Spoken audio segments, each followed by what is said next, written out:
dor sengaja. Jangan memadoroti dan jangan memadoroti dengan sengaja. Hadisul hasan, hadis ini hasan, rawahu Ibnu Majah wa Daraqutni wa ghairuhuma musnadan. Hadis hasan meriwayatkannya Ibnu Majah wa Daraqutni wa ghairuhuma, dan selain keduanya, selain Ibnu Majah dan Daraqutni, musnadan, bersanad, ada sanadnya, musnad. Wa rawahu Malikun, dan meriwayatkan juga Malik fil Muwatta'i, pada Muwatta', kitab Muwatta', mursalan, dalam keadaan mursal. Mursal itu ada rawinya yang tidak disebutkan atau tidak ada, ya.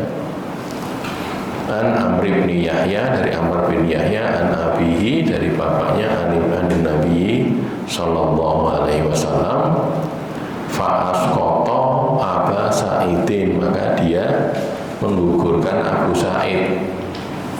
Dari Amr bin Yahya, dari bapaknya yakni Yahya, dari Nabi, padahal Yahya itu bukan sahabat gitu kan, maka ada yang gugur satu, itu namanya mursal.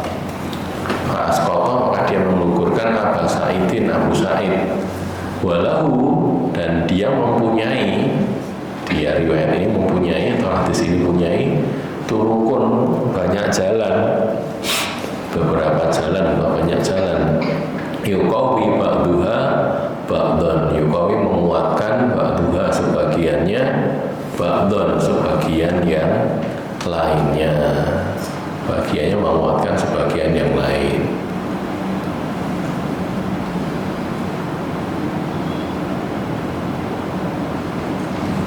Hadis ke-32 dari Al-Arba'in An-Nawawiyah adalah hadis Abu Sa'id Al-Khudri. Ini kita sedikit mengupas yang hadis-hadisnya dulu, ya, dari asalnya dulu. Yang pertama, kalau kita lihat di Sunan Daraqutni di Kitabul Buyu, hadis nomor 3079, lafal lengkapnya itu begini. An Amr bin Yahya, ini bukan lengkap jadi, ya, jadi bagian akhir dari sanadnya ini. An Amr bin Yahya Al-Mazini an abihi an Abi Sa'id Al-Khudri. Di Amr bin Yahya, terus bapaknya yakni Yahya Al-Mazini ini, ya. An Abi Sa'id Al-Khudri, dari Abu Sa'id Al-Khudri, anna, bahwasanya Rasulullah sallallahu alaihi wasallam qala, Rasul sallallahu alaihi wasallam qala, bersabda, la dharra wa la dirara, tidak boleh ada madarat, jangan memadharati, wa la dirara, dan jangan sengaja memadharati. Bagian memaknai saling, ya, jangan saling memadharati. Prinsipnya memadharati dengan sengaja, itu kalau yang diror. Kalau yang doror tidak sengaja. Tidak sengaja kok dilarang, ya kalau sudah kejadian terus dihilangkan, maksudnya gitu loh. Prasengaja memadharati itu tidak dosa, tapi jangan ditutup nih. Sudah tahu ini madarat, ya sudah, berhenti gitu loh, dihentikan, maksudnya gitu. La doror itu gitu.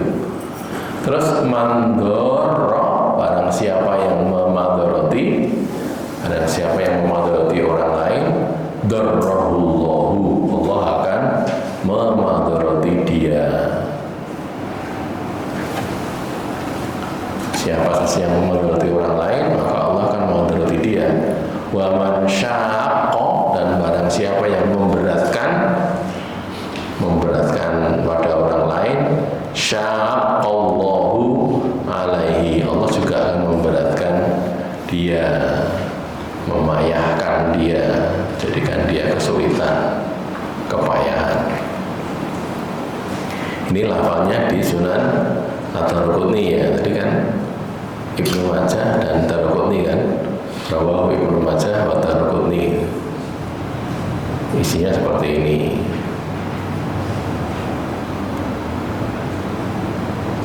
Lalu kalau di Muwatta' Malik, nanti boleh dicek, ya, Kitabul Aqdiyah, Babu Qadha fil Marfiq, hadis yang ke-31 dari bab ini. Matan hadis ini termaktub tapi tanpa penyebutan Abu Sa'id Al-Khudri. Tadi kan disebutkan wa rawahu Malik fil Muwatta'i mursalan. Nah, ini kan ya, rawahu Malik fil Muwatta' mursal. Mursal itu ada sanad yang hilang di belakangnya, sahabatnya itu hilang. Nah, ini yang kita baca sekarang ya.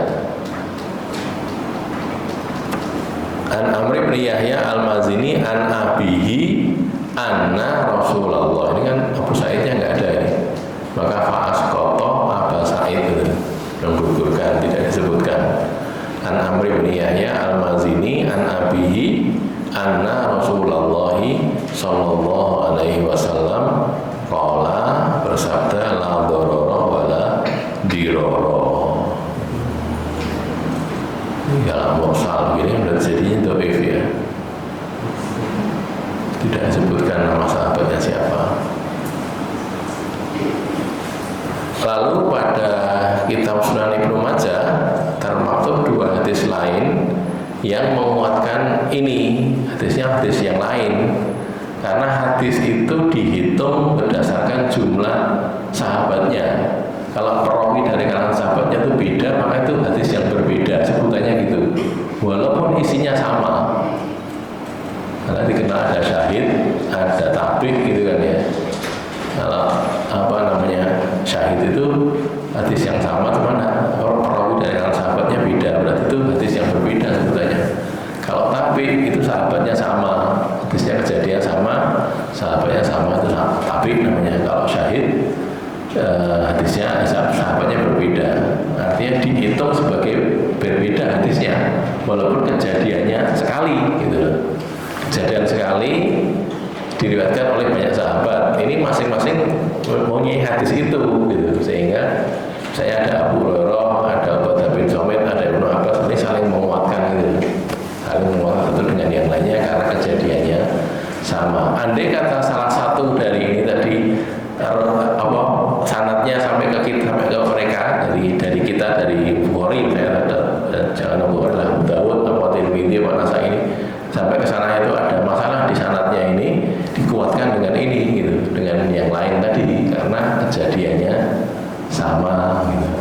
Sekali lagi ya, kejadian yang sama diriwayatkan oleh sahabat yang berbeda, itu masing-masing memiliki hadis itu, sehingga dikatakan ini hadisnya Ubadah, hadisnya Ibnu Abbas, walaupun kejadiannya sama gitu. Jadi sahihnya ini ya, hadis Abu Ubadah bin Samit di Sunan Ibnu Majah Kitabul Ahkam hadis nomor 2340. Kalau menurut Al-Albani kedudukannya sahih. Kemudian hadis Ibnu Abbas di Sunan Ibnu Majah juga Kitabul Ahkam hadis 2341, satu nomor sesudahnya ya. Sahih li menurut Al-Albani. Dua hadis itu adalah yang ini, yang 2340 an Ubadah bin Samit anna Rasulullah sallallahu alaihi wasallam qadha, menetapkan, memutuskan, an bahwa la darara wala dirara, tidak boleh memadarati dengan tidak sengaja, wala dirara, dan tidak boleh memadarati dengan sengaja. Yang ngojo oleh, ora sengaja ya oleh. Nah, nanti kita bahas ya, rasa ngojo. Nek rasa ngojo ora dosa, ning ya kudu mandek, sudah jangan ditutupi lagi gitu. Ani Ibnu Abbasin qala, dari Ibnu Abbas qala yang 2341 Ani Ibnu Abbas, dari Ibnu Abbas qala, dia berkata, qala Rasulullah sallallahu alaihi wasallam, Rasulullah bersabda, la darara wala dirara, tidak boleh ada madarat dan tidak boleh menimpakan madarat. Ini yang disebut oleh An-Nawawi tadi sebagai walahu turukun tadi lah ya. Walahu turukun yuqawi ba'duha ba'dun. Nah, punya jalan-jalan yang lain. Maksudnya syahid-syahid tadi ya, syawahid yang sebagiannya menguatkan sebagian yang lain. Kalau pendapat yang dianut oleh para ahli hadis ya, yang ahli hadis paling tidak ahli hadis zaman kita sekarang ini juga ada juga di zaman dahulu ya, hadis itu kalau ada hadis doif, terus ada hadis lain yang juga doif itu, tapi jumlahnya banyak. Jadi hadis doif yang taat dada turuku, jumlah jalannya tuh banyak itu, doif, tapi ini bisa jadi hasan li ghairihi, bisa jadi hasan li ghairihi gitu. Yang ini yang ditentang oleh Ustaz Mudakir yang saya tahu gitu. Beliau mengatakan hadis ya dari guru-guru beliau hadis hasan li ghairihi adalah hadis doif yang dikuatkan oleh hadis hasan li dzatihi. Nah, gitu. Ada hadis hasan li dzatihi, ada hadis dhaif, isinya sama. Ini dikuatkan oleh hadis hasan ini bisa. Tapi kalau dhaif kabeh gitu tuh ora iso dadi hasan li ghairihi gitu. Ya tetap dhaif semuanya walaupun turunnya jalannya banyak gitu. Tapi kalau tadi yang salah satunya adalah Syekh Mahmud At-Tohan, Dr. Mahmud At-Tohan itu mengatakan bukan hanya dia, beberapa ahli hadis. Hadis dhaif idza ta'addada turuquhu, jika banyak jalannya itu jadi hasan li ghairihi. Nah, gitu ya. Jadi sekedar tambahan saya. Jadi tadi kan kita dengan lahu turukun yuqawi ba'dha ba'dha ini. Baik. Jadi kalau gitu kedudukannya gimana ya? Kalau An-Nawawi mengatakan hadisnya diterima gitu ya. Dan ini kan hadis hasan kalau menurut An-Nawawi. Kalau menurut Al-Albani malah jadi sahih, cuman biasanya sahih itu sahih bi syawahidihi, sahih dengan syahid-syahidnya. Jadi sahih li ghairihi. Sekarang kita bahas doror adalah kebalikan dari manfaat ya. Doror itu naqidun naf'i, doror dari nama manfaat.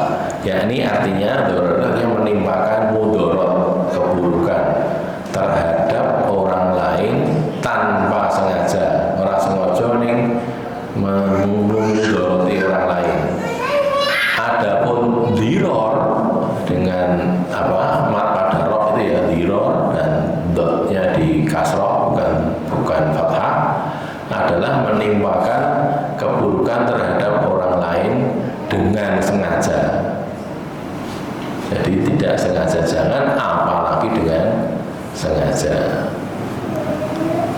Mudarat atau keburukan itu bisa mengenai tubuh, harta benda, anak-anak atau ternak atau selainnya. Memudarati orang lain itu maksudnya gitu. Ya. Untuk detailnya saya ada contoh ini ya. Tidak contoh ini saya ada dari Syekh Utsaimin ya. Saya sama mencontohkan orang menyirami pohonnya tiap hari, tapi ternyata airnya merembes masuk ke pekarangan atau ke rumah tetangganya tanpa sengaja, terus dia terganggu oleh itu. Nah, gitu. Dia nyirami pohonnya sendiri, di pekarangannya dia sendiri, cuman tanpa sadar, tanpa sengaja masuk ke sana ganggu gitu. Airnya tadi ganggu, entah ke rumah atau ke pekarangan, tapi pohonnya dia jangan kena air gitu loh. Itu terganggu oleh itu. Ini kan doror namanya, tidak sengaja, iya nggak sengaja, tapi memudarati orang gitu. Itu yang doror ya. Kalau contoh diror itu orang yang terlibat pertengkaran dengan tetangganya, lalu sengaja mengeraskan suara motor di situ, bulayar gitu ya, bandar kayak itu mengganggu tetangganya, atau suara lain lah, ada motor apa, suara apa, bandar-bandaran di situ, itu sengaja mengganggu tetangganya. Itu namanya diror ya. Nah, kita tentunya kan tidak akan lagi sengaja gangguin gunanya apa kan, enggak, bukan cuma ada gunanya, dosa gede makanya. Nah, ini kok saya yakin kita tidak akan melakukannya. Cuma sekarang kalau doror gimana? Nah, sekarang kalau terbukti terjadi doror, maka yang harus dilakukan adalah menghilangkannya atau menghentikannya gitu ya. Menghilangkan atau menghentikan itu kalau terbukti terjadi doror, walaupun kita tidak sengaja, tapi dikomplain oleh tetangga, Pak ini gini-gini, oh ya sudah dihentikan. Dia tidak kena dosa, tapi dia harus menghentikan itu karena itu tetangganya gitu loh ya. Contoh misalnya kita gini, kita belajar sendiri, belajar membaca apa tuh, hafalan gitu ya, hafalan. Terus sampai kita itu sedang belajar juga, tapi dia diam. Nah kita hafalan kan kudu muni ya, apalagi agak banter gitu, apalagi macam-macam, apalagi Quran, hadis atau yang lainnya lagi, diktat gitu ya, apalagi jenis sekolah itu kan itu hafalnya. Terus apa? Cuma kita terganggu gitu loh. Terus dia komplain, mas atau mbak atau saudara, maaf jangan keras-keras, saya terganggu. Ya kita harus berhenti gitu loh. Kalau itu mau berhenti dia, gitu. Jangan ngono kok ganggu, yo susah apa? Wah enggak loh, jangan gitu. Oh dia terganggu, dia komplain, ya sudah kita berhenti. Begitu kita nekat, jadi dosa, gitu loh ya. Jadi dia komplain karena dia terganggu. Kita tidak niat ganggu, tidak. Kita juga belajar, dia juga belajar. Tapi dia terganggu oleh suara kita yang keras itu, karena kita butuh keras, karena kita nggak pakai gitu, apalagi butuh banter, butuh keras ya. Nah, tapi dia terganggu, ya sudah kita cari tempat lain saja, gitu. Dia tidak mengganggu orang gitu. Contohnya seperti itu. Dengan kita berhenti, tidak lagi ganggu, sudah selesai, tidak dituntut lagi. Tuntutnya cuma berhenti saja, wes berhenti, wes aja memperkenalkan gitu ya. Bila terjadi diror, nah kalau yang terjadi diror, maka yang harus dilakukan adalah menghentikannya atau menghilangkannya dan menghukum pelakunya. Ini pelakunya dihukum karena melakukan diror, menimpakan satu madaratan pada orang lain. Dia harus dihukum. Ada hukumnya, yang hukum siapa? Yang hukum ya pemimpinnya nanti, yang pimpin siapa itu. Di sengaja apa malam-malam atau gimana beri itu tanggane ya dihukum harusnya didenda atau denda atau dihukum apa gitu. Begitu itu kalau terjadi diror, bukan sekedar menghentikannya ya sudah jelas. Yang kedua pelakunya harus dihukum. Hukumnya tentu kalau cara syariat Islam diserahkan kepada imam ini ya. Penghentian keburukan atau madharat dilakukan oleh imam atau qadhi atau pemimpin atau orang yang dijadikan hakim pemutus perkara itu. Nah kalau apa ininya nggak ada, imam nggak ada, qadhi nggak ada, pemimpin nggak ada, lah itu masalahnya di situ tuh. Seperti yang terjadi di kita gitu ya. Kita keganggu tanggane iki do maaf rokokan atau apa gitu. Nah dilaporkan yang Pak RT ini memang rokokan sisa nih gitu. Lah yang repot kan itu. Jadi susah kan atau mungkin yang lain lah kan itu apa minum khamr atau bagaimana gitu ya. Ya kalau memang kita tidak bisa berbuat, ya yang paling mungkin yang sudah bisa diperbaiki ya kita pindah saja. Pindah dari tempat yang seperti itu, karena kalau itu nanti membahayakan kita dari segi keselamatan dari azab Allah kan gitu ya. Ya. Karena tidak adanya mobil itu juga banyak hal yang tidak bisa kita kerjakan. Kudunya itu dihukumi gitu. Kalau Pak RT-nya orang yang beriman itu enak ya. Di Pak RT atau Pak RW gitu kan. Sudeng, pokoknya kira-kira nah RT ku rakyatnya macam-macam ini kan gitu ya.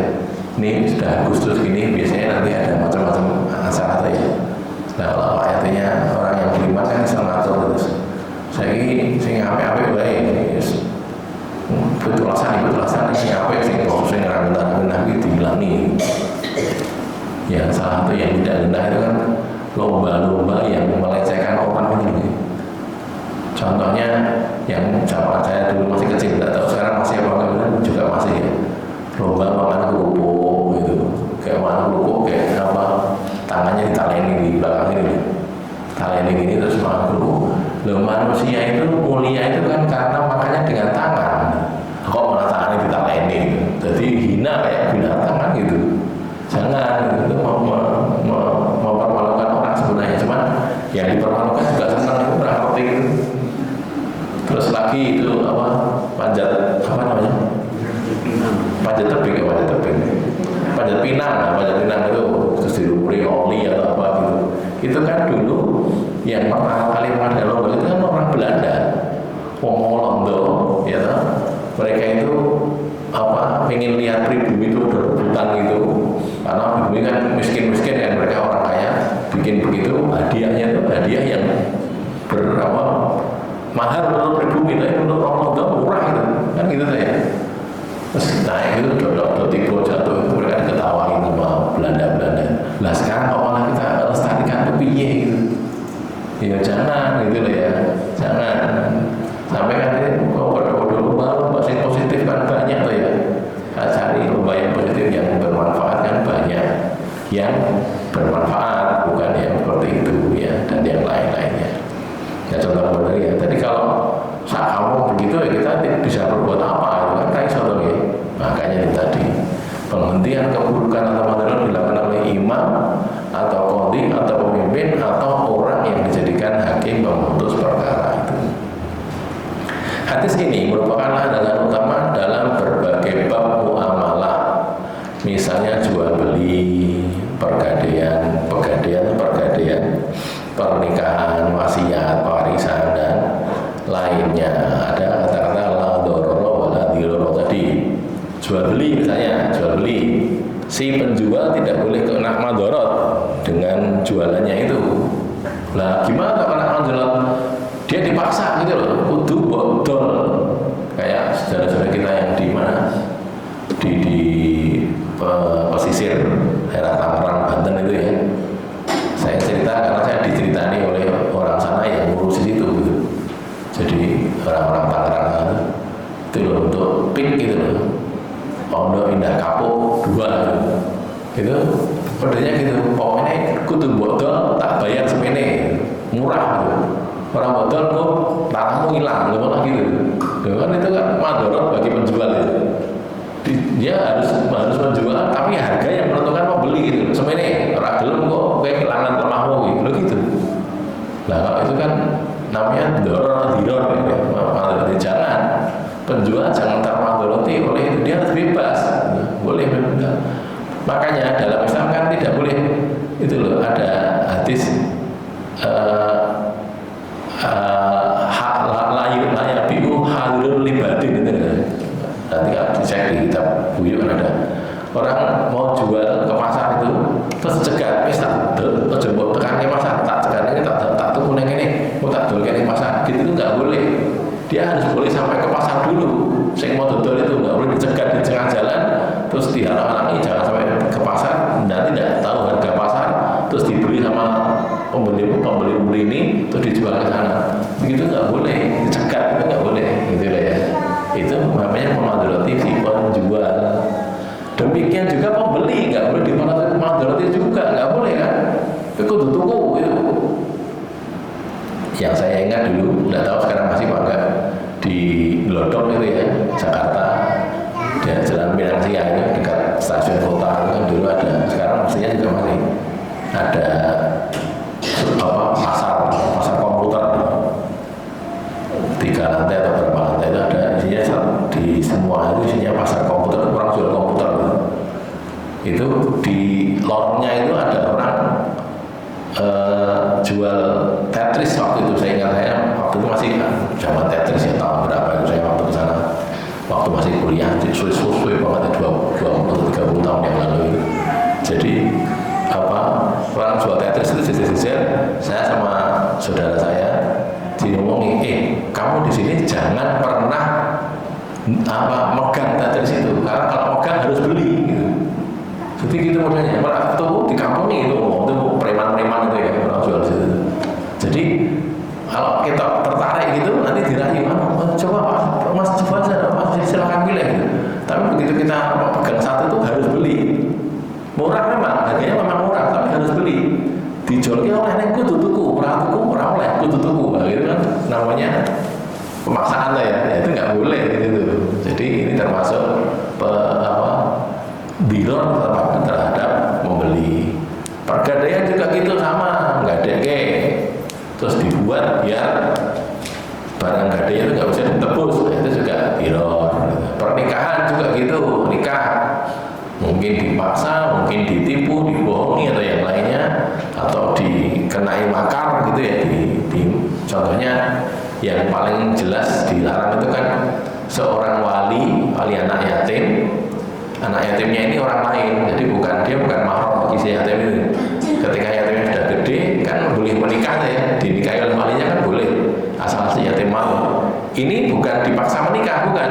Si yatimnya ya mau, dinikahi oleh wali itu mau. Cuma masalahnya si wali jadi tidak bisa memberikan, tidak mau memberikan mahar yang pantas untuk anak yatim tadi.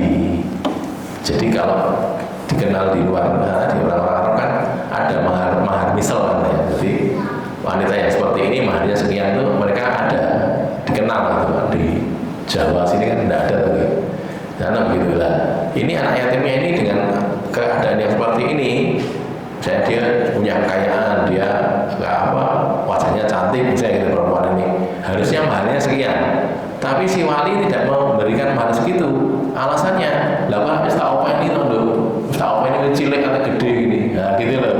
Nah begitu itu mana dilarang oleh Allah. Ada surat An-Nisa itu, wa in khiftum alla tuqsitu fil yatama fankihu ma taba lakum minan nisa masna wa sulasa wa ruba'an gitu. Itu contoh yang moderni dalam hal pernikahan. Dalam hal wasiat atau warisan juga gitu. Ada kejadian di masa Umar bin Khattab. Seorang punya istri lebih dari satu. Ketika dia mau meninggal, sudah mendekati masa, sudah mau sekatul maut gitu ya, sudah akhir-akhir masanya itu, tiba-tiba dia menceraikan salah satu istrinya itu, diceraikan, pokoknya diceraikan begitu. Terus habis diceraikan, berapa lama dia meninggal dunia. Terus Umar melihat dia punya istihad gitu ya, diteliti, kemudian dia mendapatkan keyakinan bahwa si laki-laki yang meninggal itu tadi menceraikan istrinya di akhir masa hidupnya karena tujuannya adalah agar si istri tidak mendapat warisan. Nah, udah cerai kan? Kalau anak kan nggak bisa dicerai, kalau istri kan bisa dicerai. Begitu dicerai kan sudah tidak dapat warisan kan? Jadi ini istri yang ini diceraikan tujuannya biar tidak dapat warisan. Sama Umar bin Khattab malah diberi warisan, gitu. Karena jelas ini kalau gitu, ini berarti ada diror. Dia mau memadati istri yang ini, mau tinggal sebentar, namanya sudah di akhir masa hidupnya kok tetap menceraikan. Apa alasannya? Ternyata alasannya itu, kalau gitu malah kemudian diberikan warisannya, gitu ya. Jadi walhasil contohnya seperti itu, dan dalam hal yang lainnya. Prinsipnya ini kaidah pokoknya begitu. Tindakan yang seharusnya dilakukan oleh seorang muslim kepada muslim lainnya adalah memberikan kemudahan, keringanan, dan membantu, bukan menimpakan madharat atau mudarat. Rasul bersabda begini, ini Sahih Muslim ya, Sahih Muslim hadis ke-2699, man nafasa'an mu'minin, barang siapa yang menghilangkan dari seorang mukmin kurbatan, satu kesulitan. Kurbah itu kepayahan, kesulitan. Min kurabid dunia, dari kesulitan-kesulitan dunia.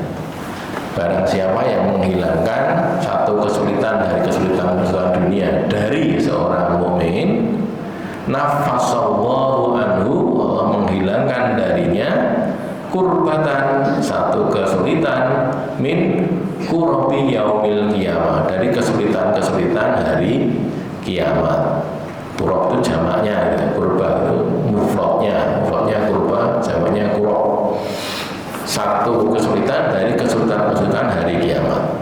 Wa man yassara ala muksirin, dan barang siapa yang memberi kemudahan, yassar, memudahkan, memberi kemudahan, ala muksirin, pada orang yang kesulitan di sini maksudnya kesulitan bayar utang ya, diberi kemudahan.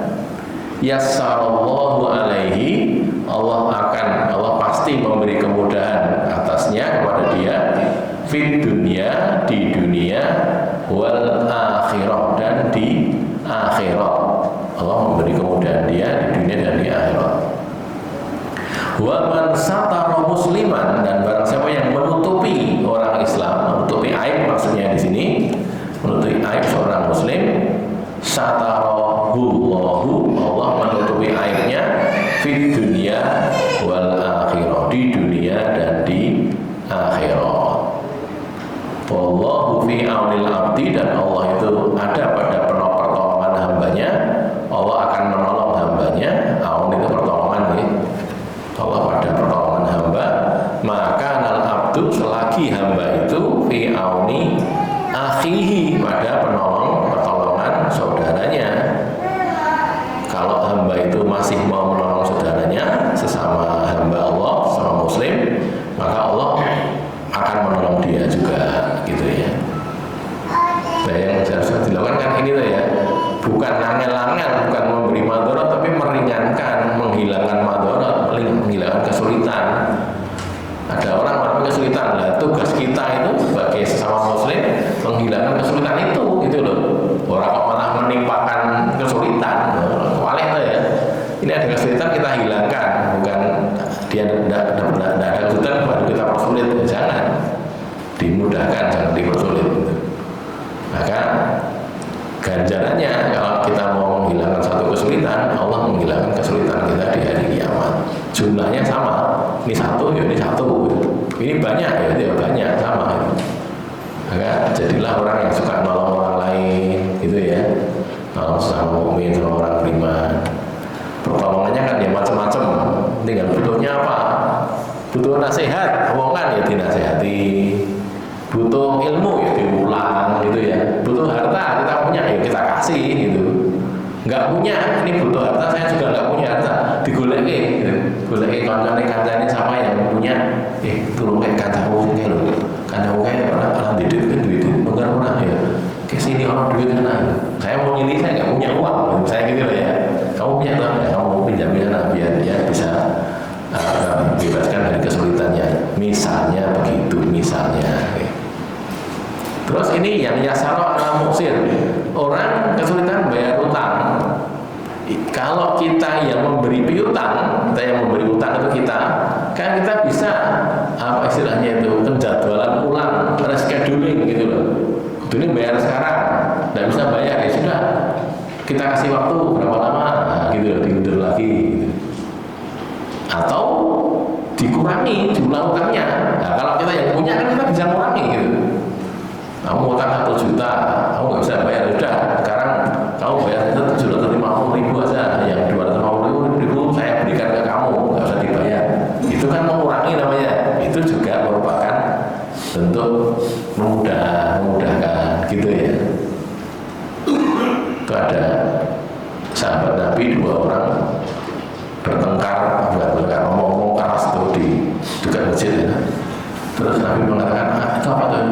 Satunya nagih utang ya, kata Rasulullah, turunkan separuh saja. Disuruh menurunkan separuh yang menagih itu, biar separuh saja. Doi syatro, tapi begitu kan ya. Itu supaya jadi lebih mudah. Baik, ini waktunya sudah habis, sudah ambil maghrib, kita akhir sampai dulu.